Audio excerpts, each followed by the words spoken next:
I'm Anthony Love. And I'm Marley Love. Come along with us on Traveling While Black.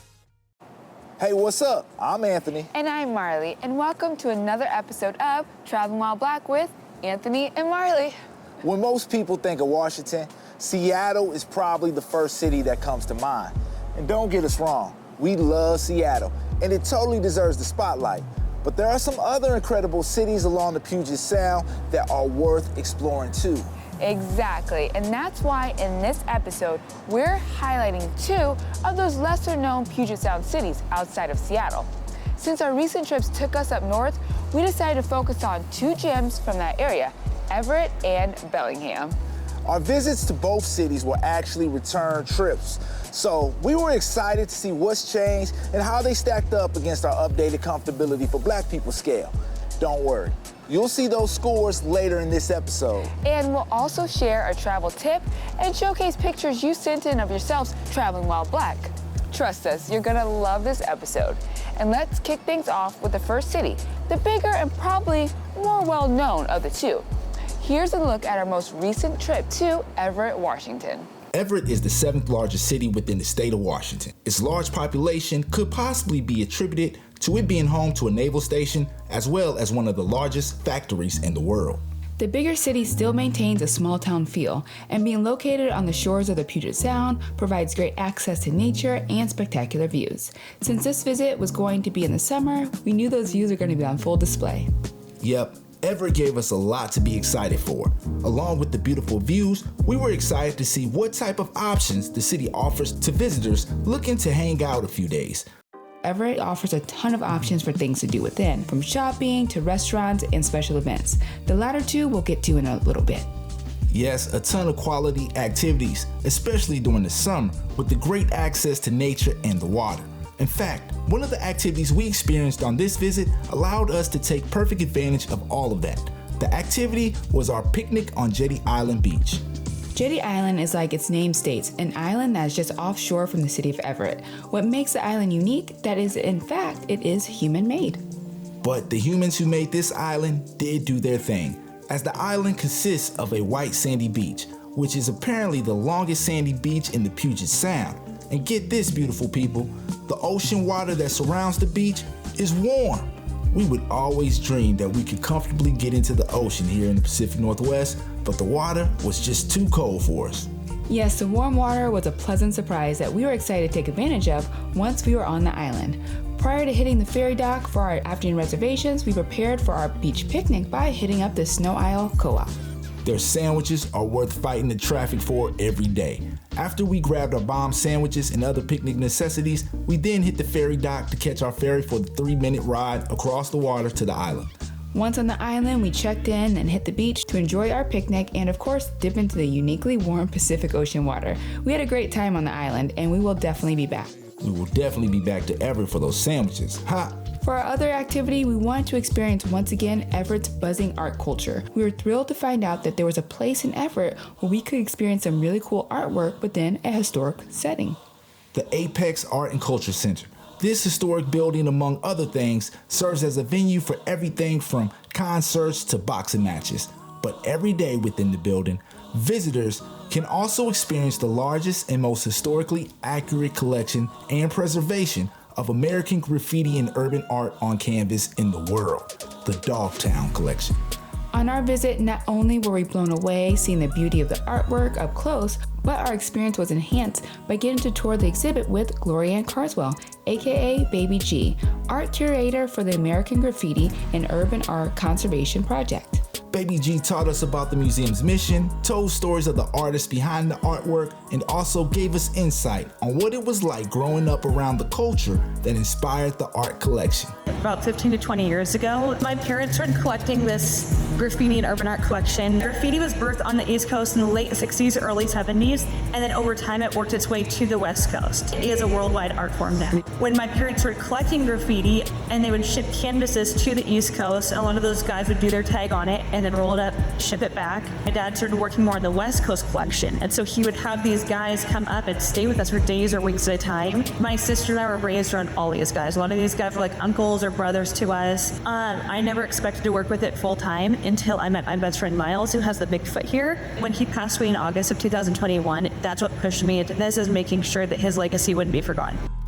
Apex being the home of the world's largest graffiti collection makes sense, being that Apex is an acronym that stands for Aerosol Paint Expressionism. Yes, this was awesome, and the museum wouldn't be our only amazing experience within this historic building, but more on that later. Our exposure to hip-hop inspired artwork continued, but this time with great beer, when we dropped into Obsidian Beer Hall, a Black-owned beer hall in the heart of Everett. On our visit, we ran into owner Craig Chambers, who was busy refilling the glasses of the many patrons who were there having a great time. Of course, we had to join them in having a great time. Yes, the beer was delicious, and like Mars said, the dope artwork continued as Obsidian hosts a local BIPOC artist every month within their gallery in the back. Everett really checks the box for families with kids, not only with the Imagine Children's Museum, but also Everett is the home of the Funko headquarters. There is no doubt that this 17,000 square foot building of Funko Pop figures is a huge hit with kids and possibly even adult kids alike. Everett continues to knock it out of the park in regards to quality of restaurants, and on our visit we ate some unbelievably delicious meals at a variety of spots, and we mean a variety. From the flavorful Asian-inspired dishes at Fisherman Jack's to the delicious Italian-inspired meals at Lombardi's. We even had some crazy delicious meals inside some historic locations around the city. From breakfast at the Muse Whiskey and Coffee, located within the historic Weyerhaeuser building, to our great taste and lavish meal at 1611, a speakeasy-style steak and seafood joint, also located within the same historic building as the Apex Art and Culture Center. We even enjoyed some really great coffee and pastries at two places in particular, Shoo Shoo Bakery and Narrative Coffee Co. Special events is the other category the city shines in, especially during the summer. Just during our time in the city, we got to experience a bunch, like two separate concerts at the Port of Everett. One being Music on the Marina, which is a free weekly concert event series taking place at the Port Gardner Landing. The other was the Rock the Boat concert at Boxcar Park, some of which we took in at the Muse. Look, it was a great excuse to head back to the Muse to try their whiskey. Still, the event that we probably enjoyed the most, because it somewhat awakened our inner child, was Geek Fest West, a Pacific Northwest locally owned and operated event that includes panels, cosmic cosplay, gaming tournaments, food and street vendors, and also its very own film festival. This was the first time the event was being hosted by the city of Everett, and we had a blast. Well, some of us geeked out more than others. They even have a weekly farmers market that is so popular, we happened to run into a famous dignitary during our visit. Listen, I'm in Everett, Washington, saying traveling while black is a good way to go. The only area where Everett takes a hit is within affordability. See, Everett is considered one of the more expensive cities in the country, with a cost of living that's about 12% higher than the national average. However, Everett is cheaper when compared to other cities within this area. Yes, we had an amazing time here on our second trip to Everett. So, what did you think about Everett? Our visit was in the summer, but the best part is that so many of the great things about the city can be enjoyed all year round. That's why we can confidently recommend it no matter when you visit. And Everett is less than 30 miles north of Seattle, which sounds like an easy drive. But thanks to the Seattle traffic, that trip can take over an hour most days. Still, it's totally worth it. And stick around, because after the break, we're heading even further up north to our second city, Bellingham. And plus, we'll share a travel tip and pictures sent in by you traveling while black. Trust me, you don't want to miss this. Welcome back. Now we're taking you nearly 90 miles north of Seattle to the city of Bellingham, Washington. Like Everett, our most recent visit was a return trip, but this one was going to be completely different because our first trip happened during the pandemic, so things were obviously much more limited back then. That's true, Mars. Also this time, we got to really explore the city and experience so much more of what it has to offer. Plus, we had the chance to meet up with a local historian just to make sure we uncovered all the key historical details. Take a look. Back in August of 2020, we took our first trip to Bellingham, Washington. I surprised Aunt for his birthday with a trip to the Puget Sound coastal city, located less than 100 miles north of Seattle and only 18 miles south of the US-Canadian border. And we had a blast. But see, the thing is, our show at the time of our visit was still pretty new, and of course, it has changed quite a bit, like our new rating scale. But during that same time, Bellingham has also changed. Bellingham, being known for its beautiful scenery and great access to the outdoors, made summertime seem like the perfect time to go back to re-experience the city. This time to dive deeper into the area and really understand how things are. And as usual, a lot of the important detail begins with the city's history. And on this visit, we were able to get really hip to that local history by meeting up with a local expert. So my name's Josh Soretti. I'm an associate professor of history and women, gender, and sexuality studies at Western Washington University. Before it was the county seat of Whatcom County, Bellingham was home to the Salish peoples. For centuries, they called this area home until the arrival of Europeans. In 1792, George Vancouver named the area Bellingham Bay, the namesake to the present-day city. But getting to that more present-day name was a little more complicated. Bellingham is made up of the village of Whatcom, the village of Seaholm, and we're standing right on kind of the old Whatcom-Seaholm line right now, was the creek right over there. Further down the bay, there was a village called Bellingham and then a village called Fairhaven. Bellingham and Fairhaven merged to form Fairhaven in 1890. Seaholm and Whatcom merged to form New Whatcom in 1890. Yes, the respective villages teaming up with one another to create two new cities was seemingly easy, but that wasn't to be the case when the two newer cities decided to join to create the present-day city. And then the two new cities kind of had a competition. In 1904, when they merged, Whatcom didn't want to become Fairhaven, and Fairhaven didn't want to become Whatcom. Yes, the stubborn residents of the two remaining cities were able to somehow come to an agreement. They settled on the name that George Vancouver had given the bay back in the 1790s, which was Bellingham. Yes, they voted. At least the naming of the city was a lot more democratic than the naming of the bay. Eeny, meeny, miny, mo. Whitby. But sir, he already has an island. That's right. Okay, Bellingham, I suppose you earned the honor. I declare this area Bellingham Bay.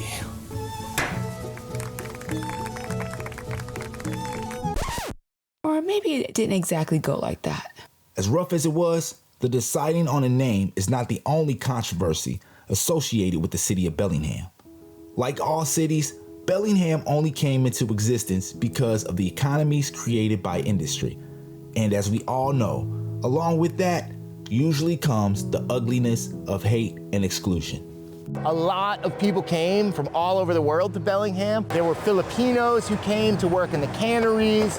Indigenous people came to take a lot of different jobs down here. But there were also these kind of waves of exclusion, especially when there are economic downturns. In 1885, the Chinese community, a lot of Chinese brick masons had worked in Fairhaven and built those buildings in Fairhaven, and then they were kicked out in 1885. In September 1907, the Asiatic Exclusion League, this racist anti-immigrant group, came and had a rally here, and they provoked this riot, an anti-Punjabi riot. So a few hundred South Asian men worked down on the waterfront. They were driven out of their homes, they were driven out of town, and again, we could see that there was this connection between economic downturns and driving people of color out.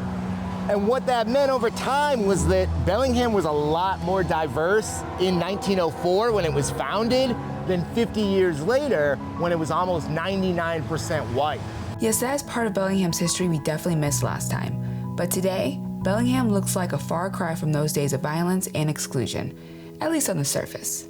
That's why on this trip, we were really interested to see how that history is reconciled within the city today. Even though for this trip to Bellingham, we were ready to have a totally different experience, we still chose to stay at the same place as last time, Hotel Leo. Excuse us while we plug the digs that saved us from paying for parking all over the city. Continuing with the historic theme of this visit to Bellingham, Hotel Leo is located within the original building that was the Leopold Hotel, and the hotel still contains that same character that was within the original hotel. The new hotel still offers great amenities that made it the center of Bellingham's social life throughout the original Leopold Hotel's run. And not only a great bar and dining options, but also a fitness room, a library with a pool table, and even a theater. The theater is in honor of Clark Gable, who actually stayed at the hotel during the 1930s filming of Call of the Wild. But what I love most about our stay was, obviously, the provided parking. What I love most was the spacious room we got to stay in that came along with the amazing views. After getting settled into our room, we were ready to hit the city to see what fun there was to be had in Bellingham. Being that the city is known for its access to the outdoors, one of the activities within the city, once again, included a hike. This time, we took a lighter stroll on the South Bay Trail through Boulevard Park. Our hike, or better yet our stroll, was perfect for experiencing the Bellingham nature this time around. Our other experiences were more involved within the city. Bellingham offers a lot. Along with its abundance of nature and outdoor options, there are also a bunch of ways to experience the local history. Even at the Hotel Leo, you can sign up for a pretty dope looking historic tour of the property. While it has a laid-back and slower vibe, being that it is a college town, there are a lot of bars and tap rooms. Given the amount of activities, there's no surprise there's something for families, college students, and even retirees. But the city takes a hit on affordability. See, according to the numbers, Bellingham is cheaper than Seattle, but it is 5% higher than the state average. But it gets worse. Based on a report, Bellingham has the 31st worst housing affordability score in the whole country, giving it the least affordable housing in Washington. In quality of restaurants, we struggled to find another great option outside of the one amazing one we had at Brandywine Kitchen, a local restaurant that provides fresh, locally sourced, and gluten-free options. And on top of it all, it's Black owned. If you go to Bellingham, we definitely recommend a meal at Brandywine Kitchen. Bellingham does bounce back in a major way in regards to special events. Bellingham seems to always be having something going on. On our visit, we were lucky to experience one of those events in person, Bellingham Downtown Sounds. So as we hung out at the Downtown Sounds event, we vibed on the music, sipped on our adult beverages, and counted up the points for our time in Bellingham. Once again, we can say that we really enjoyed our time within the northern coastal city. So, what did you think about Bellingham? And did you catch that shot of the restaurant in the segment? The one with the eerie connection to some infamous Pacific Northwest figures. Yeah, that gave me the chills. But don't go anywhere. After the break, we'll reveal our comfortability for Black people ratings for both cities based on our updated scale. We'll see you soon. It's time for TWB's Travel Flex, where each week we share a travel tip that can help you on your travel adventures. Our travel tip today is pack your own cleaning supplies. Yes, you heard that right. As soon as we hit the room, I break out the cleaning supplies and put us to work, giving an extra wipe down to disinfect. Considering how many people travel per year, there's a high chance that there has been a lot of people that have slept in the room you're borrowing during your stay. An extra wipe down can't hurt. Yes, because peace of mind is always worth it. As you already know, when we travel, we pack our own sheets. And pillowcases too. And this has been this episode's TWB Travel Flex. Welcome back. Before we dive into the next segment, we just want to remind you that you can find our travel and fun ratings on our YouTube channel at Traveling While Black. But you don't have to go anywhere to catch our most important ratings, our comfortability for Black people ratings. Right now, we're sharing how Everett and Bellingham measured up based on our most recent visit. Take a look. All right, it's time for one of the most important parts of our show, our comfortability for Black people rating. Starting with our last visit to Everett, Washington. On our last trip to Everett, our comfort score took into account some unfortunate incidents that were occurring during that time, so we were excited to see how the city would do against our new and improved grading scale. So, how did Everett do?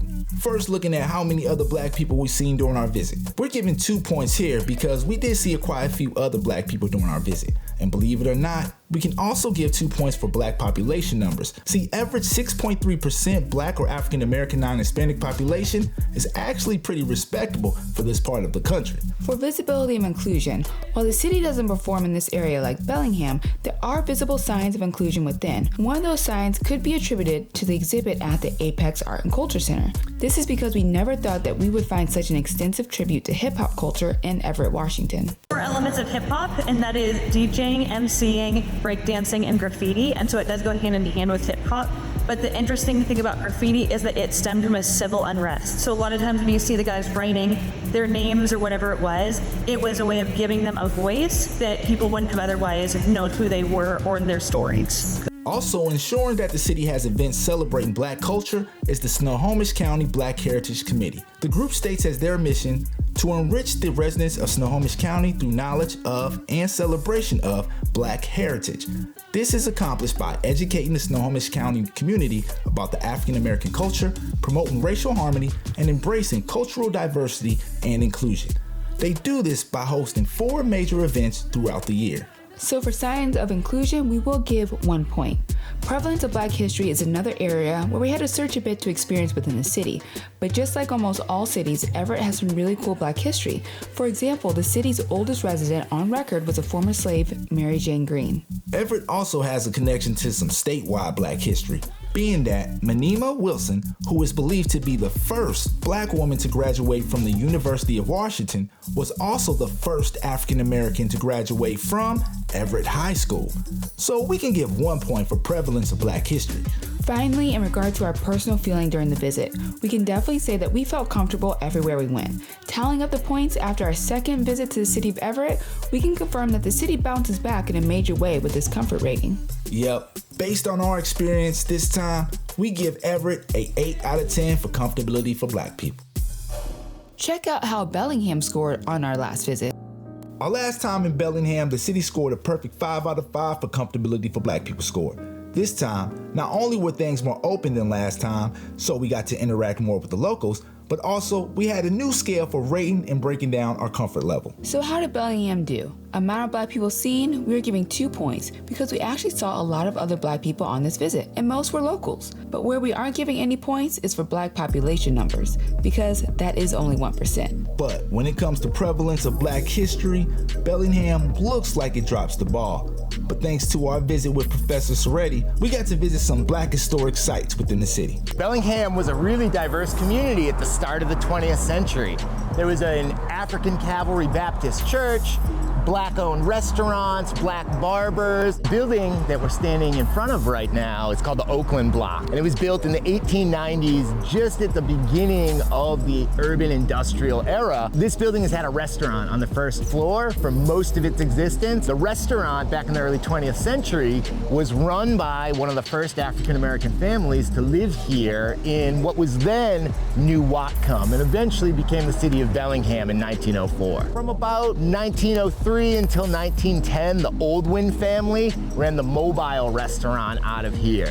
Mildred and William Oldwin ran the restaurant and employed a number of other people of color who moved through the town over those years. One of their employees, by the last name of Fort, ended up marrying their daughter, and their kid, Sylvia Fort, became a really famous dancer down in Seattle. Some people say that the Space Needle is based off of her dancing. At this spot here, which is just a vacant lot right now, in the 1930s on D Street was Winnie Adams' house. Winnie Adams was the only Black landlady in all of Bellingham, and she ran the only house where a Black person could find a place to stay the night in the 1930s. There were a lot of Black men who worked on the railroad, and if they got stuck in town for the night, none of the other rooming houses, of which there were many, would allow them to stay there. They had to stay at Winnie Adams. But it also meant that her house became the kind of hub of Bellingham's Black community in the 1930s. Yeah, the city could definitely do more to bring attention to some of that Black history, but again, thanks to the good professor's lesson, we'll give at least 1 point in this regard. The city far from drops the ball in terms of artifacts of inclusion. All over the city you see proudly displayed Black Lives Matter signs and pride flags. They even erected a monument to acknowledge the 3 tragic events against its Asian populations. So we can give 2 points here. Finally, in regards to our personal feelings during our visit, we can give 2 points because we can say that we really felt comfortable pretty much everywhere we went, walking into establishments and especially conversing with the local Black residents. And talking with those Black residents, we also got to get their input on the Black experience living within Bellingham. Based on that and our personal experience, we think our score accurately reflects. We give Bellingham a 7 out of 10 for comfortability for Black people.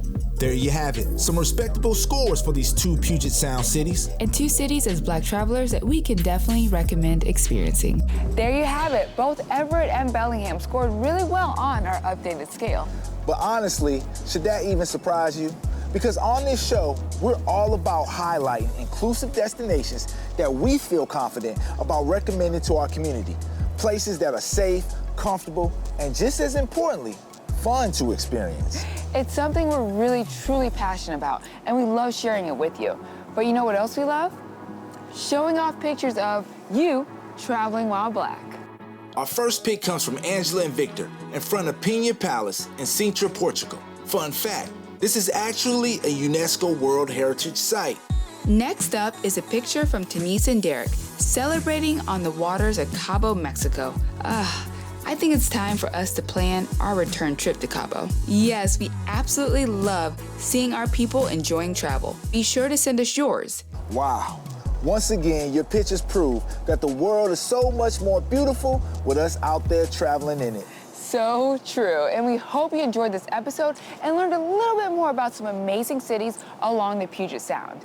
And as a reminder, to catch more of our adventures, be sure to subscribe to our YouTube channel, Traveling While Black, and follow us on Instagram at TravelWhileBLK and TikTok at TravelingWhileBLK. Well, we hope to see you back here next week. But until then, beautiful people, stay up, stay true, and do you.